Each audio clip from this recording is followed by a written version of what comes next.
It's Monday, everybody. Welcome to the show. This is Just Parlays. I am your host, Scott Steehn, lead handicapper at WHINERS. Who are you, sir? I'm Bobby the Brain Heenan. Bless you.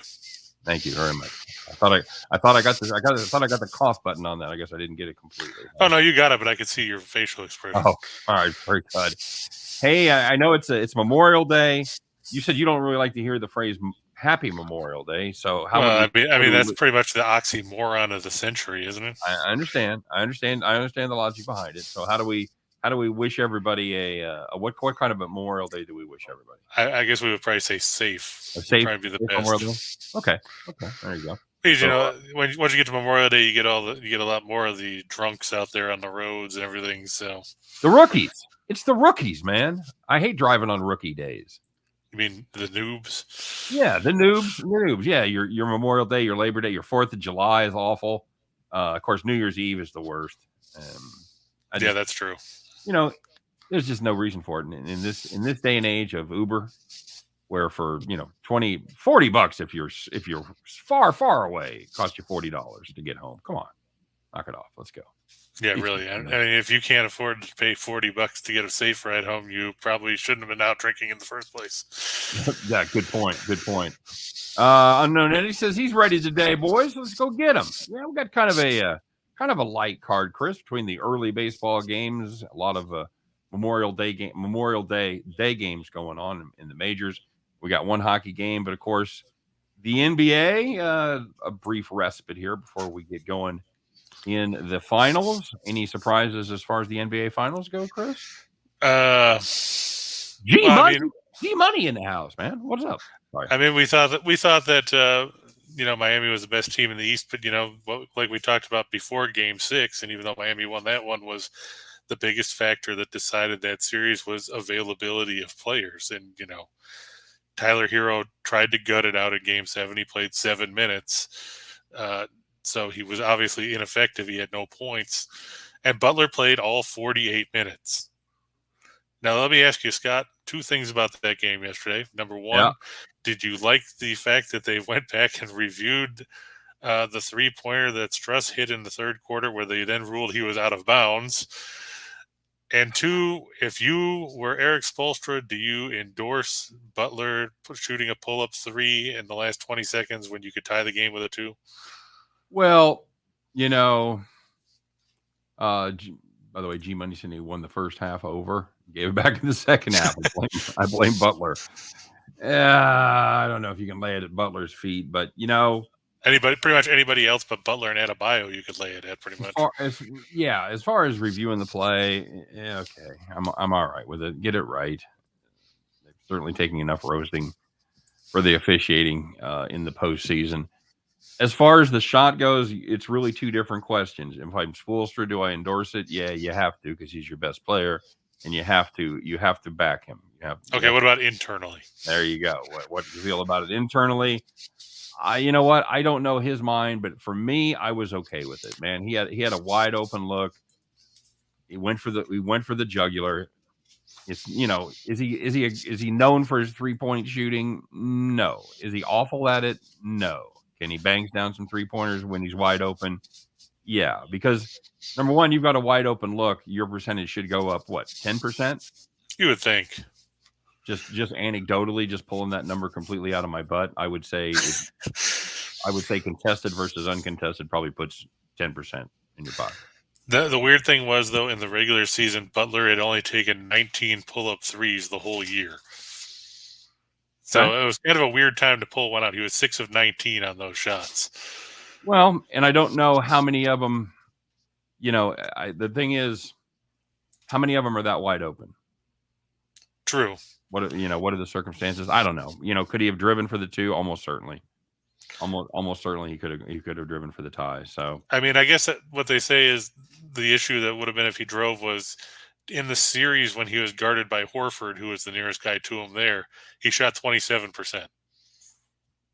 Okay. Well, okay. Yeah, but a lot of those shots are when Horford already has his defensive position set. Right. I'm just saying, I wonder if that got into his head. Maybe he thought, maybe. If I'm driving on Horford, am I going to get a decent shot off with the size differential?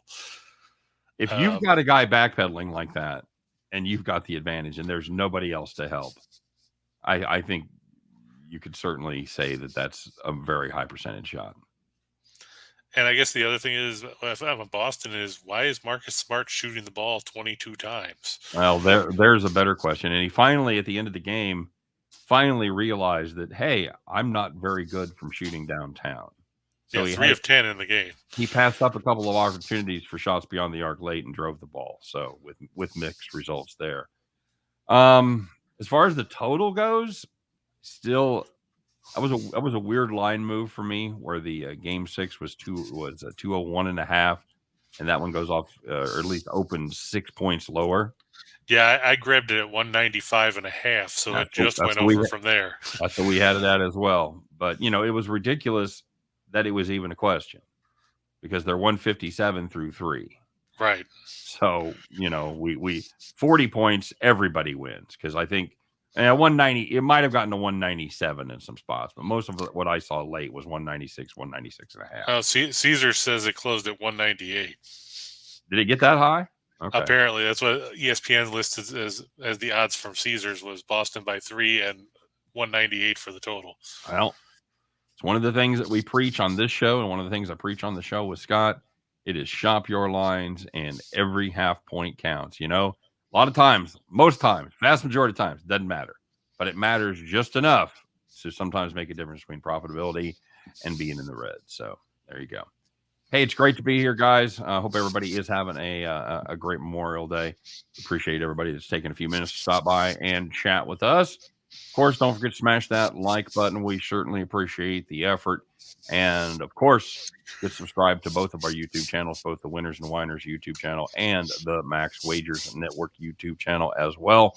A lot of great content over there on Max Wagers Network every single day, Monday through Friday, noon. It's Midday Money with Sean Higgs, 1 o'clock.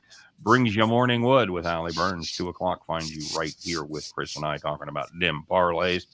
3 p.m., Scott and I will do our best to help you head back to the window as a successful gambler. In Studio B. As I run over there to Studio B. At 4 p.m., it is Sean Miller giving his take on soccer from around the globe. And, of course, bringing it all home at 5 p.m., as they always do with Game Time Decision. It is the Earl brothers, Tim and Nick, along with their pal Detroit Lenny, keeping everybody on the straight and narrow, doing their thing at 5 o'clock. So make sure you check out all the great offerings on the Max Wagers Network. You're looking for more premium plays. You're looking for our very best plays. Chris and I both have those in the show description. You click on the link, get a daily pass, get a weekly pass, monthly pass, firstborn. We'll give you any length of time that you want. So, unknown, and he said he's got just enough to mess up my parlay ticket. Yeah, that's probably pretty. I had it pegged where he would go over in assists, and Smart only ended up with 5. The number was 5.5, probably because he shot the ball 22 friggin' times. Of course, by the same token, Butler I had going over 4.5, and he had 1? Yeah. Yep. Not ideal, my friend. And we're closing out the month here. Chris, I don't know if we're doing a new promo for the next month or not. We haven't got the word yet, but there's a good chance that we are. So if you haven't done it yet, maybe today's the day. Maybe you got that hockey game lined up. Maybe there's a baseball game you're all over. Whatever it is, you want a chance to up your game a little bit. Caesars gives it to you as they offer you first bet insurance up to $1,100. All you got to do, open up an account in Caesars. Of course, Caesars must be in your state, derp, and fund it. Your first deposit, and then make your first bet, whatever that bet is. It is guaranteed up to $1,100 from the fine folks at Caesars. If you win, you win. Congratulations. That's what you're supposed to do. And if you lose, Caesar says, whoops, yep, no worries. We'll make it good up to $1,100. Make sure that you are 21 to play unless you happen to reside in New Hampshire and Wyoming, or Wyoming. I guess and would be difficult to reside in both of those states, where you have to be, how old, Chris? 8. 8. That is correct. No, it is actually 18. So there you go. There's an 8 in there. How'd your weekend go, bud? I had a couple of 4-teamers that panned out, so I mean it wasn't all bad. I think one was, like I said to you Friday night, it's bad when it's an off night when you have a 4-teamer cash 11-1. Yeah, heartbreaker. Yeah. Yesterday was 16-1. I think Saturday was 14-1. So okay, so that's your bad weekend. Well, I mean, when you look at what we did on Thursday, then it looks like it's like yes, everything that's not 1,000-1. Everybody's like, "What are you doing? You're just out there fucking around. What are you? Yeah, what is this crap? You're not even trying anymore." So. Oh, very good, my friend. Well, we talked about a kind of a short slate. Did you think for Memorial Day? Did you cook out? I know you're a big griller. Yep. I'm a big fan of yours because you know the difference between grilling and barbecuing. So right away, you and I have something in common. I think I've been working with Reichel for 3 years on that. I'm not sure he still understands the difference yet. But anyway, I grilled some burgers and some hot dogs and some bratwurst. I got some ribeyes to go on later today. Can't go wrong with a good ribeye. I'd like to get some of the tomahawks, but they're a little harder to find. Yeah, and they're I understand because again, I don't need a lot of beef, I don't need a lot of steak, but I understand prices are pretty high right now for those high end cuts of meat. You're not kidding. I don't know. I told you I called a place, kind of a like a casual dining. It's a place called Jumpin' Catfish. Like they don't even have the G in it. That's how casual. It's a good old apostrophe after the N. Right, that kind of thing. So they do a crab leg thing and all you can eat crab legs. I called them one time just to see how much it was. $100, $100, $99. Like I'm not spending $100 to go somewhere without a G. I'm just not doing it, man. You got standards, dude. If I'm going to spend $250 plus on dinner for two. You want a G at the end of the name. I want to have a G. I want to have a tablecloth. I want to have a guy wearing a suit. You have to be grammatically correct. Yes, sir. So, well, good. I hope hope your ribeyes do well. And, what about you? What are you guys doing for dinner tonight? Well, wife's working late. I think we're just we call it a farage night, where we just kind of raid the fridge, do our own thing, and raid the fridge and clean out leftovers and things like that. So. I think it's going to be a pretty low-key night around the old Steehn DeRosa. We did go yesterday and see the Memorial Day extravaganza at the Liberty Memorial. If you've ever been to Kansas City, you've ever seen the big monument in Midtown, just out of downtown, to the World War I. They had the symphony playing there and everything. They had the 1812 overture complete with fireworks at the dun-dun-dun-dun-dun-dun-dun. Yep. Beautiful. The fireworks timed perfectly to the 1812 overture and then into the full patriotic music with fireworks in the background. Pretty good time. Yep, Tchaikovsky. Certainly is. I hear good things about him. That's who wrote the 1812 overture. I know it is. That's what I said. Well, I wasn't sure because, if you're talking to Reichel, he probably doesn't even know. He probably thinks that's some Russian hockey player. Is that the backup goalie for the Flames? He can't go low. He can't go low, man. So, all right, very good, my friend. Well, let's. I know people love us. They tune in. They love to hear our stories. But you know what?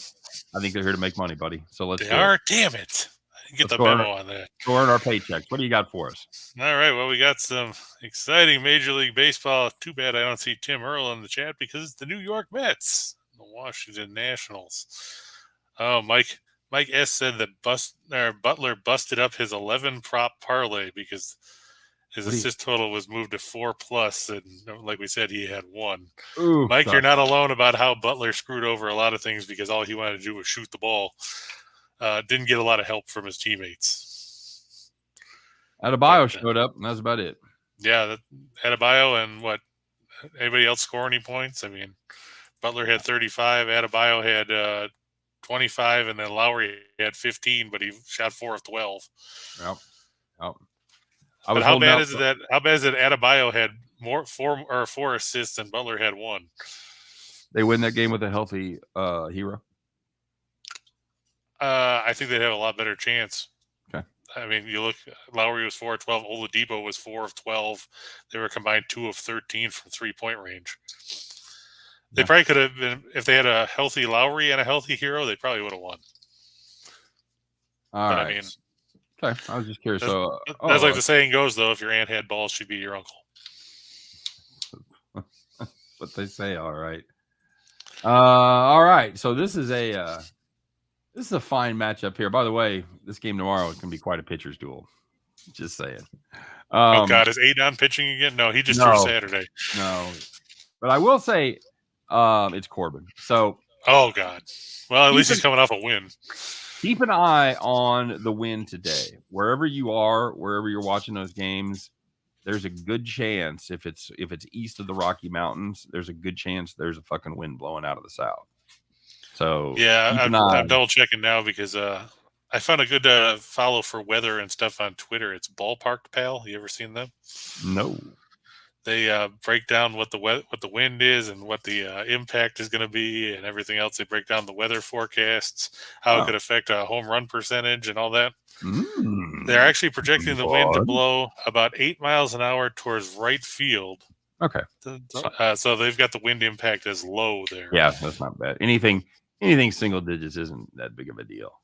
I wish they were playing in KC today. We're cranking out of the Southwest at about 30. It'd be a fun night at the old ballpark. Yeah, I saw that Cleveland is going to be a place for that tonight too. Yep, wouldn't be surprised. So Chicago, St. Louis. I don't know who's on the road and who's home, but St. Louis is home right now. They're playing the Padres in about it might have just gone off. Okay. But they got all kinds of good stuff on there. You might want to check them out. That's just part of the service. Oh, I love that. Yeah, I will definitely follow them for sure. Just one of the many services we provide here at the Max Wagers Network. It's KMWN, traffic and weather on the nines, bringing you all the hits that you want to hear. And even some of the ones you don't. Speaking of hits, how about those Mets? Well, I mean, they came back and beat the Phillies last night because the Phillies found a way to once again blow a ninth inning lead and lost in extras. I guess that's pretty much what you can expect from them. Yeah. Of course, the Astros today too. So. Unknown asking about the Mets bullpen.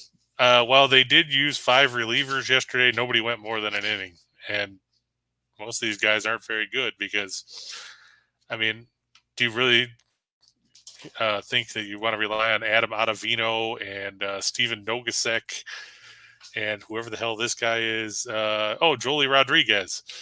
Basically, the only guys the Mets used of any consequence yesterday was Drew Smith, who threw 2/3 of an inning, and Edwin Diaz, who threw the 10th. I'm not too concerned. I mean, they're facing the Nationals, and while the Nationals are better offensively on the road, they're still not very good. Scott, what do you make of Eric Fetty?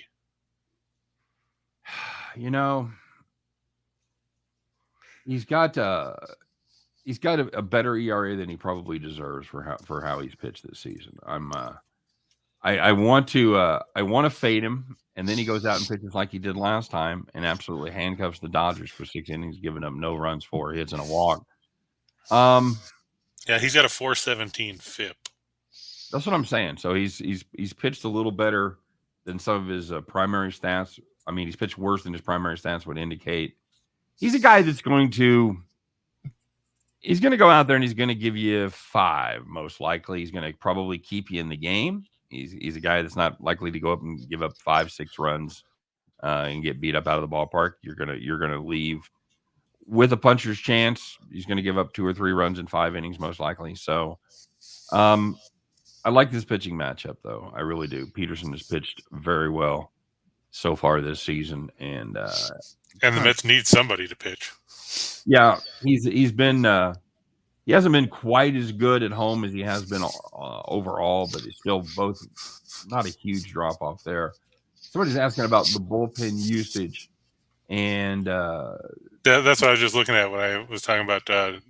They used Drew Smith for 2 outs and Diaz in the 10th, and the other guys were Rodriguez and Nogasek and Ottavino. Yeah, nobody's thrown more than 34 pitches in the last 5 days. How about that? So that's not bad at all. No, there's nobody. There shouldn't be anybody. Rodriguez may not be available after throwing 17 yesterday, but everybody else should be available. I would think out of the bullpen should be fairly well rested. Yeah, and you're looking at the Nationals bullpen. You know, Finnegan threw 23 yesterday, Machado threw 19, Tanner Rainey threw 18. And then on Saturday, since it was the doubleheader, you had Ramirez threw 38, Morano threw 36, Steve Cishek threw 27, Finnegan threw 17 and Carl Edwards threw 19. He had 9 pitches he threw yesterday. So you have to wonder what does Washington have left? Right. To put a little perspective on it, nobody in the Mets has thrown more than 34 pitches in the last 5 days. Everyone, with the exception of Machado, has thrown 38 or more, or 37 or more in the last 5 days. So it is quite a disparity for bullpen usage, and something that we probably don't talk about enough, but certainly something that has to be factored into the games, especially when there is, I'm going to say necessarily questionable starting pitching, but pitching that is likely going to need at least 3 innings out of the bullpen. A guy that's probably not going to go, with 5 or 6 is going to be his absolute ceiling. So, yeah, and you look at the Nationals don't string together wins very well. 7-24 in their last 31 after a win. They've lost 6 of their last 7 last series openers. They've lost 6 of the last 7 at Citi Field, and they've lost 13 of the last 18 meetings overall with the Mets. Right. Now, they did a nice job at home against Colorado. Of course, Colorado, as we know, is a dreadful road team. Just not the best thing you can say about Colorado on the road is they're not quite as bad as they were last year. But they were almost. They sure are, Cotton. They just are almost historically bad. So, other than that, when they come up against real teams, they struggle. And the Mets, make no mistake, are a real team. This is a Mets team that's won 3 straight and 6 of their last 8. I'm with you on this play. Sounds good. It's good. That's a good value. That's $1.05 in value. As far as the run line goes, that's not bad for a Mets team that has scored. They scored some runs. They've scored 5 or more in 5 of their last 6. So they're putting some runs on the board, maybe able to cover that run line, pick up $1.05 in value. Visiting team guaranteed 9 at bats. That's true. So, shall we move on? Absolutely. All right. How about the Astros and the A's? Let me guess, you don't like this pitching matchup. I didn't want any part of this game. 2 good pitchers. I would have probably played the A's just for value. I was thinking about it, but I also know that I can't trust Blackburn to keep this up forever. I mean, you look, and like we've talked about last week when we did take him over, who was it? Was it Robbie Ray that was pitching for Seattle that day? I think it was.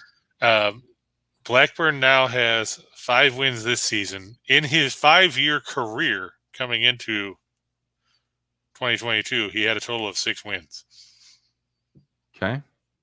I'm just worried, how long is he going to be able to keep this up? Because it's not like he's got overpowering stuff. I feel like we were last year sitting in the Cy Young Awards, and they give it to Robbie Ray, and you kept going, but he's not that good. It's all smoke and mirrors. And yet he did it the whole season. So I understand where you're coming from. You look at the historical background of Blackburn, and you go, well, he's never done this before. But put it this way, he's set a career high for wins. Okay.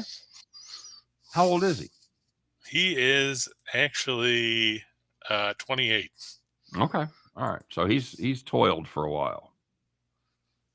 Yeah, he'll be 29 later this year. I'm also looking at the way Valdez has really turned things around after his slow start to the year. He's won his last 3 starts, and his team's won the last 4 starts he's been out there. He hasn't given up more than 3 runs in any of them. He's got 6 straight quality starts on the books.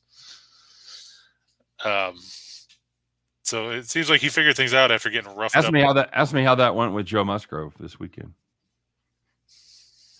He's made has a quality start in every start, including he'd gone 8 for 8. Now he's 9 for 8. Yeah, that's right. Because didn't is that the game Rogers blew in the 9th? Yeah. Yeah, I figured. Not good. Okay. I'm just, I think Houston is playing good ball. They're worried about the Angels, who, of course, thought there was going to be a pitching matchup a pitching duel yesterday because you had Sandoval and all that going, and that game was what, 11-10. 11-10. Yep. And I'm just going to take a look at the bullpen thing here. Oakland has, let's see, Jimenez threw 16 yesterday, Maul threw 18, Acevedo 15, Selman 14, Austin Pruitt threw 38 on Saturday. They haven't used Lou Trevino since, well, he threw 5 pitches, okay. But they hadn't used him since Thursday, so at least he'll be fresh.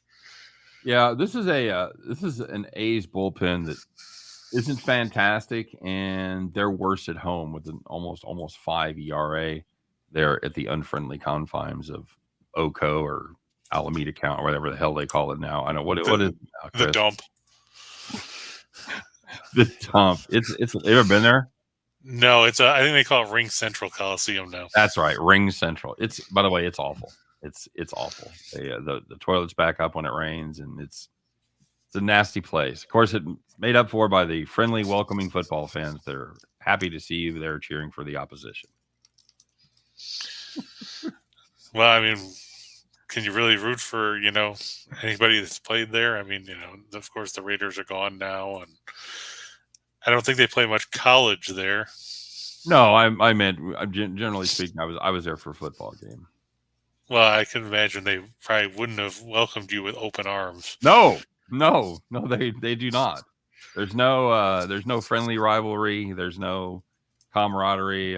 Best team win. None of that bullshit. You keep your head on a swivel, and you're prepared to fucking throw down. Yes. Yeah, I can imagine. Good time. Probably like when Miami fans come to Buffalo and get pegged with snowballs. You guys do that? That's not cool. I didn't say I did it. I said it happens. Okay. It's not like Philadelphia where they throw batteries at you. Yeah, stay classy, Philly. All right, so you're on the Astros here. Athletics don't open up well. 2-9 last 11, game 1, like that. Astros playing well in their division, play well as a favorite. So they do. When you expect good things out of them, good things happen generally. 20-6, that's impressive. And the A's do poorly against left-handed starters at home. I don't understand that. But then again, I'm pretty sure Oakland is. We know we're not intimidated by the A's offense. No. The only thing that's kept them from being the absolute dregs like we anticipated was their pitching has been a little better than we thought. I mean, on the plus side, at least they're hitting 230 against lefties. They're hitting 205 against right-handed pitching. Wow, mashing from both sides of the plates. Sadly, Houston isn't a whole lot better. They hit 235 against righties and 208 against lefties. Somebody tweeted the other day, asked Kansas if they wanted the Athletics back. I said, we've already got one. Thank you. We don't need another one. Yeah, okay. I still think for the value, I play the other way here. But then again, I didn't hit a 10-teamer, so that should be the tiebreaker. Anytime you and I have a question. Oh yeah, how many 10-teamers did you hit last week? I didn't hit any. Oh well, fuck off then. So play the Astros. And this game starts at, I think it's 4:05 or 4:07. Those weirdo times. Mm-hmm. From the Oco Coliseum, which we already said Ring Central, but we'll just call it whatever we want. We'll just call it the dump. Ring Central, is Ring Central a company, or is it the Ring Doorbell company? I'm gonna have to look, because Ring Central is apparently a publicly traded provider of cloud-based communications. Yeah. So, okay. Apparently, they're basically a business phone company. You understand the cloud, Chris? Yeah, everything gets lost in the cloud. Moving on. Or old man yells at clouds. Whatever works for you. Old man yells at clouds. I should get that on my license plate. I don't think it'll fit. You have to figure out a way to really shorten it up. Yes, absolutely. So that takes us to the lone hockey game of the schedule, Scott. Ice, baby. Yeah, you know who we got?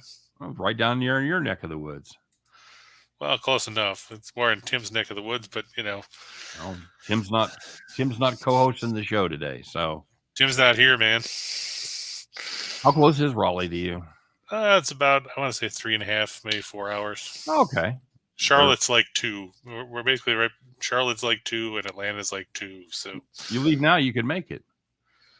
Yeah, but I mean, why would I want to go watch this game? I mean, I don't like either one of these teams. There could be a goal. There could be. I mean, they actually went over the total in Game 6. I'm aware. It was our farm play. Thank you very much. Oh, there you go. All right, what do we got here, bud? Well, I mean, if you look, the home team has won all 6 games. Yes, they have. Which, if you go back to the first round, that means Carolina has seen the home team win in all 13 games they've been in the playoffs. That could be a trend. Yeah, I mean, it's actually the longest streak since going back to the 1960. I think it was the 1962 Leafs that had 11 straight games with the home team winning. Oh, that's a good team. Remember the Leafs? Yeah, I'm sure you remember them. You probably didn't even know they existed. Yeah, Jean-Pierre Omelette and That's the Ulala Canadians, you Johnson. idiot. I don't know. No, that was a team that had Dave Keon and Don't look it up and then act like you knew it. Just fucking move on. I'm a Leafs fan, remember? You don't know the 62 Leafs team.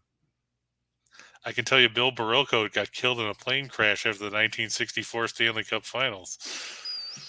That's certainly random and unexpected. After he scored the winning goal in the Stanley Cup Finals, his plane went down a couple days later. Okay, I'm not really sure I'm supposed to react to that. Sorry. But yeah, it's the same goalies we've seen all series. It's Igor Shesterkin and Antti Ranta. The biggest issue here is that road teams don't seem to win in this series. It puts a lot of pressure on the Rangers, who are 0-6 in their last 6 as an underdog. They're 0-5 in their last 5 as a road underdog. They've lost 6 of the last 7 meetings against the Hurricanes in Carolina going back into the regular season. And they've lost 6 of their last 7 road games, period. Their lone win was that win in Game 6 against the Penguins in the first round that extended that series to 7 games. I got to tell you, Scott, I think, when you've seen the home team win repeatedly, it's kind of hard to go against the home team in this series. I totally agree. I would be super impressed if you're like, you know what? You take the Rangers, you laid out your case for it. Rangers won. I think that would be super impressive, but I don't see it. I don't know how you go. I don't know how you go right into the teeth of 13-0. Yeah, it's difficult. You just can't do it. And I do think at the end of the day, it's going to come down to really the goaltending in this one. And who do you think is the better goaltender here? Boy, I tell you, I got a lot of faith in Shesterkin. I think, he earned the right to be a Vezina finalist, but he looked ordinary in the first round against Pittsburgh. He's been better in the second round, but you have to wonder, both these goalies don't have a ton of playoff history going for them. Well, and Ranta was the backup pretty much the whole season, right? Yeah, before Anderson got hurt right at the end of the year. Right, and Anderson's been healthy for most of this series, if not all of it.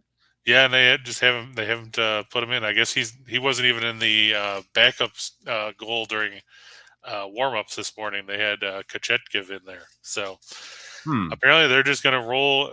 They're going to live or die with Ranta. I mean, it didn't pan out in Game 6. Right. But I think here, Carolina, they've got a little more depth in their forward group, and that might prove to be the difference. Yeah, it's weird. If you'd asked me going into this series which goaltender I had more faith in, it'd have been an easy call. But, you ask which one's been better in this series, and it's probably Ranta. Yeah.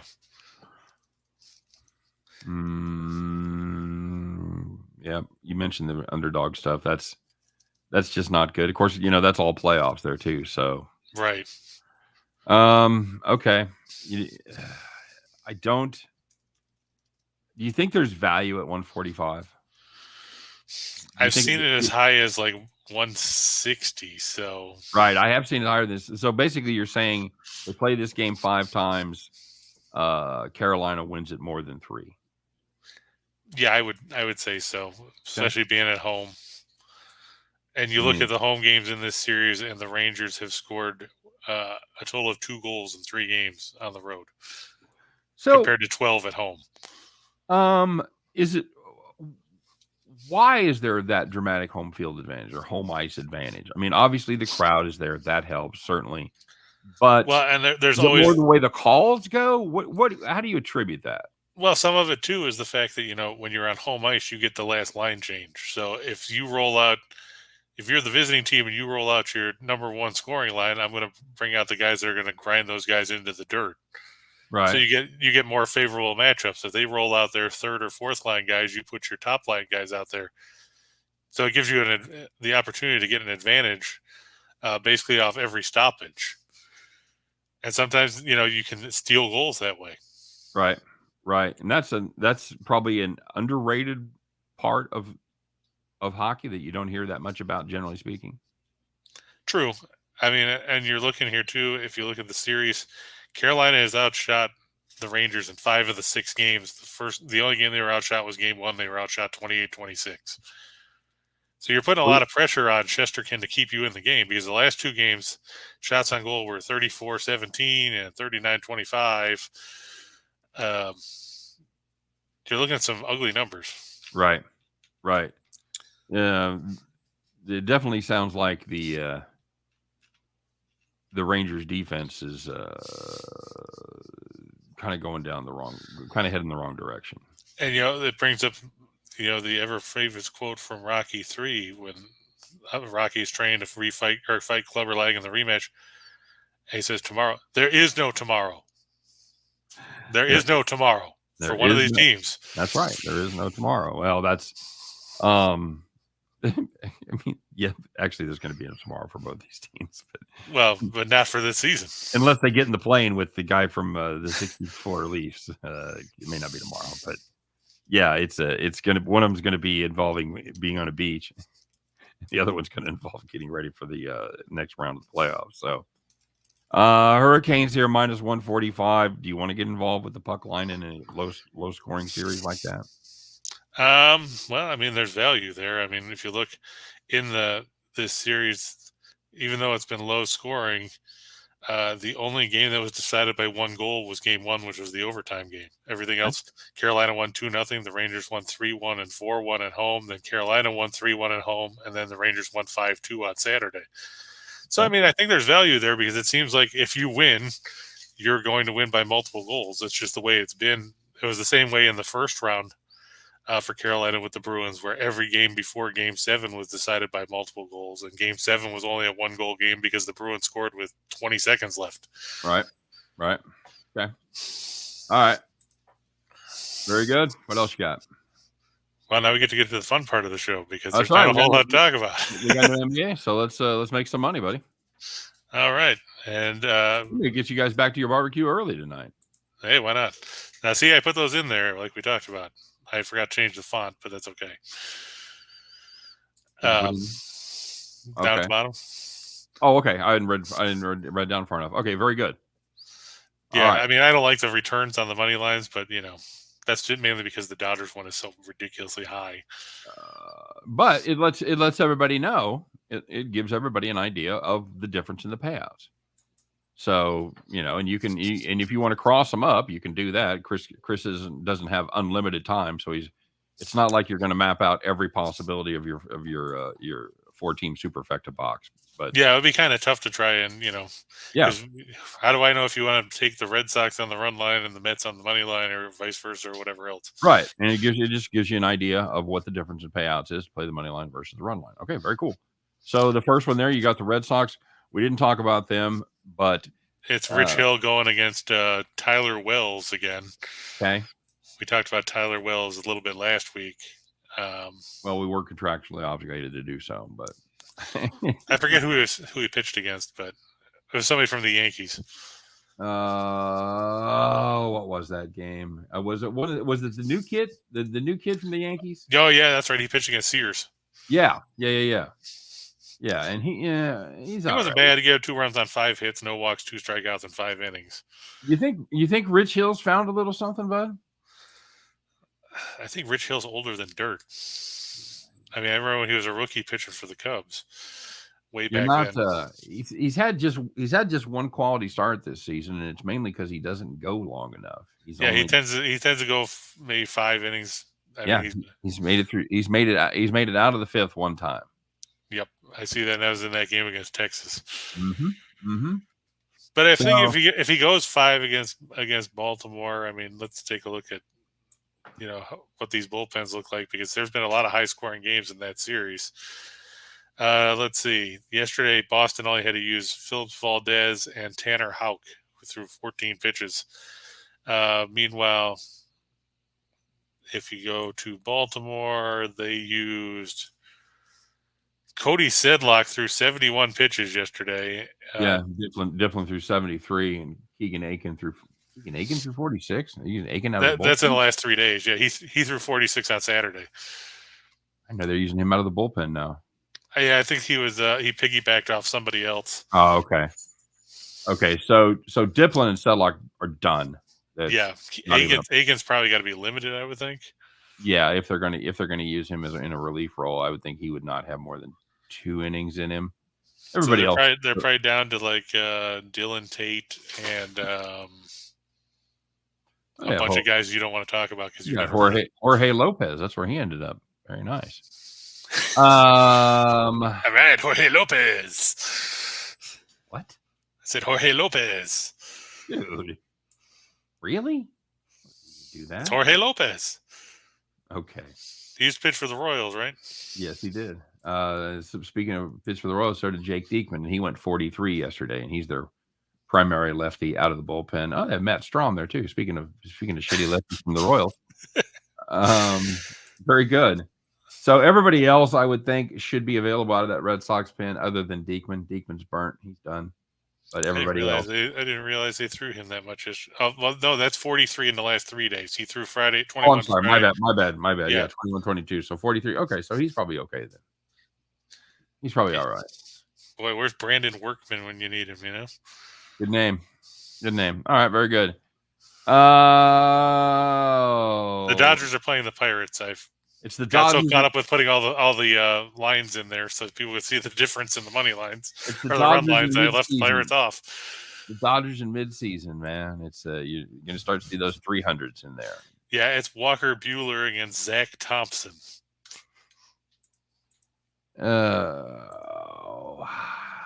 It's just hard to bet against Buehler. And you're looking at Thompson, who is, he was bounced out of the rotation, I think, for a little bit. He's comes in. He's on the year. Let's see. Just no. He's 2-4 with a 5.50 ERA and a 1.54 WHIP. 14 walks, 27 strikeouts over 34 and a third. And if you need any more background as to why he's not all that great, he pitched in his third start of the season. He lasted 2 innings and gave up 9 runs against the Cubs, and again they lost 21-0. These teams have a weird statistical anomaly. The Dodgers, they average 5.6 runs per game. Their opponent scores 3 runs per game. On the road, the Pittsburgh Pirates average 3 runs per game, and they give up 5.6 runs a game. So this game should be around 5.5 to 3. That's my prediction for the final of this one. I would say, all seriousness aside, that even though the Dodgers are the home team there, I'm okay with the run line here. You have to do something to put a little value on that. Which run line would you play? Because like I said, they're all there. Which were you talking about? The Dodgers or the Hurricanes? Yeah, the Dodgers. Would you play the 1.5, the 2, the 2.5? Plus or minus 17. Oh, I see now. Sorry. Yeah, no, I'm fine with that. 40 cents of value for an extra run has no appeal to me whatsoever. Especially with the home team. No, I'm not going to get out over my skis. I'll just take the 1.5 and sweeten up that parlay a little bit from the 330. I would play the minus 145 twice on both of those bets. Gotcha. So what would that pay out at? I don't know. Somewhere around, I'm going to guess in the 180 range, maybe 2-1, something like that. I'll punch it up real quick here and run it through the Wayback Machine. Yeah, exactly. The way back machine. How was my guess? 185. There you go. So good guess. I try to have all those tabs up, and inevitably I'll have 19 tabs up. The one I need, I don't have. So I do that too. Today I don't have the parlay calculator. I've got Baseball Reference up twice. I've got StatFox all over the place. I've got Don Best open up. I've got everything I need. Oh, what's that parlay thing? Fuck. That's what I do when I'm trying to go through and do all the research for my picks and stuff. It's like I got all these tabs open, and then you go to StatFox, and it's like, we don't have any odds. And you go to Vegas Insider, like, we don't have any odds. And you go to Covers, like, we don't have any odds either. Like, well, what good are any of you people? The best place for early odds, and they're not necessarily very good. And that's the problem. Is 5 dimes. But if you want to get a ballpark figure of what some of those games might pay, it's on my grid. If you got a grid, so gotcha. I'll have to bookmark. Is that 5dimes.eu or? I have no idea. I just know it shows up on the Don Best grid, and they're always the ones with the lines up first. Okay, so there you go. So there's your difference in payouts right there. 152 on 100, 394 on 100. If you lay the wood, same thing with the Dodgers. If you were to lay that with 330 and put it up with the Hurricanes, there, you're getting 6-5. Okay, all right, you're still getting plus money. So if I can get a 330 play and put it together with something else and still get plus money out of it, I'm okay with that. If you want to take the run line, though, you take both of them. It is a 381.55. 55. All right, very good. You got a 4-teamer? Yeah, I got one of them too. Excellent. We talked about the Astros already. I'm going to go with the Marlins over the Rockies. This game's at Coors Field. Pablo Lopez, not to be confused with Pablo Escobar or George Lopez, taking on Ryan Feltner. Scott, you got anything to say about Ryan Feltner? He's not good. Yeah, All right, this was my play of the day. He's made one start at Coors Field and he's made 3 starts total. One of them is at Coors, and he got absolutely drilled, giving up 6 earned in 2 2/3 innings, 3 home runs. Oddly enough, Pablo Lopez has never pitched at Coors Field.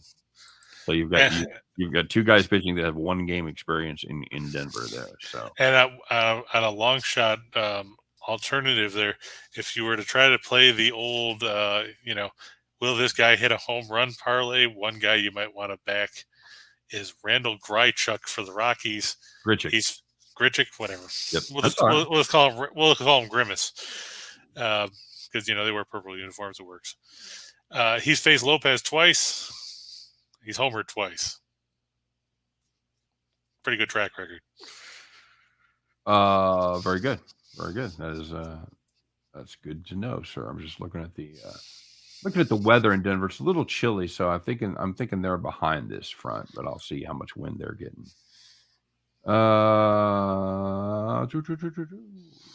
It's a night game, right? It is. It starts at... No, actually, it's a 4:10 start. They moved it. I thought it was a 6:10 earlier, but I could have gotten crossed up with the... I did too. You're going to get the end of a pretty good hint of wind there, 14-15 west-northwest. And if I recall, I think Coors Field is laid out backwards. I want to make sure here. Has this been go? Nope, it is not. It's laid out just like every other field, or most other fields, rather. Dead south, dead north-south orientation. So anytime you get a south wind, so it's going to be blowing a little bit out to a right field, and it's going to be blowing out and to right field. So keep an eye on the lefties. Yeah, let's see. And Grichuk's a right-handed hitter, but playing at Coors, if you get the ball up in the air, you never know where it's going to end up. No, too high. Too what? Too high. What does that even mean? Okay. First of all, it's too high. Who gives a shit? It's gone. Yeah, I'm a big fan of that play as well. I like the run line there. I like that you caught. I thought when I put it in, didn't have run lines up yet. I put it in at +10. I put it in at +110 question mark, and then when I checked it, it was -105. So I wasn't happy. It was 55. It was 55-5. I know there's been a little Colorado money coming in here, Chris. Really? People think Ryan Feltner can pitch? I don't get it. We'll see. We'll see about that. We'll see about I can't figure that out. Rays over the Rangers. Yeah. Drew Rasmussen and Glenn Otto. Yeah. I mean, Otto hasn't been bad, but no. Texas is still. Hey, little dudes. Kudos to Marcus Semien. He finally hit his first homer of the year over the weekend. He was due, buddy. So I think he was the first player in Major League history to hit 40-plus homers in a season and then go 40-plus games without have a stretch of 40-plus games without one. The next year in Major League history. You fading my Royals here, buddy? Yeah. Did you see who's pitching? It's our old pal Heasley. Yeah, so he could walk a bunch of guys and Jose Ramirez could homer. He does like to walk guys. He's got 13 walks and 13 and a third. That is not ideal. That is not ideal at all. I don't love Plesac. He got absolutely torched his last time out. You want to play an over here, buddy? Yeah, I was looking at that because the wind is projected to blow 14 miles an hour out towards right center, which, according to Ballpark Pal, could increase homers by 15%. Plesac has had 2 games where he has not given up at least 1 home run. All right, 2. Now the Royals not exactly gigantic boppers, but they can lose some. Hunter Dozier has some power. Sal Perez is back in the lineup, so Melendez has some pop. I like that Melendez kid. Had him playing the right field the other day. What the fuck? Didn't get rid of Santana there. Yeah. He'd be better off having Tito Santana. I don't know why you don't get rid of Santana and teach Melendez to play first base, or teach Sal Perez to play first base. I haven't seen much of his arm yet, but as far as just what I've seen so far, Melendez very good catcher. Great at framing pitches. And just real quick, Scott, apparently former TCU cornerback and former first-round pick of the Minnesota Vikings, Jeff Gladney, was killed last night in a car accident. He was 25. Fuck. Man, that sucks. All right, bud. Okay. I just saw that one on Twitter from Adam Schefter. Brutal. I hope. I mean, I just so much. I don't want to speak about this one, but so many of these are self-inflicted. Just too much speed, too much car, man. Right. Some of those cars that those guys are able to afford, they are not safe with an average driver behind the wheel. So. And Steven wants to know why sports betting in certain states is so hard. Talk to your state legislatures. That's it. Whatever rules are there were written as laws by your state legislators. So if you don't like the rules, if you don't like the fact that your state can't bet, you have to talk to your state legislators. That's the only people you can talk to. That's it. I wish I could fix it. If I could fix it, I'd fix my own state. I can't even fix my own state. So, all right, buddy, we got to rock and roll. What do we got? All right, now we got the gargantuan menu. Take note, I had to mix in a bunch of props in here because with so few games to talk about, you got to throw some other crap in there. I get that. I'm going to take the Diamondbacks over the Braves. I know everybody's high on Spencer Strider for the Braves, but I'd like to see the kid actually, show me. Yeah, exactly. Show me the money. He's going against Zach Gallen. We know Gallen struggled a little bit last time out, but I backed him, so it's totally. Well, there you go. So now we're screwed. Right. I don't have him today, so. Oh, okay. You're all right. Well, we got the Giants over the Phillies. It's going to be Logan Webb against Kyle Gibson. You probably look towards the over there too because the wind is blowing out at Citizens Bank Park. Always an entertaining time there with the way things tend to go in Philadelphia.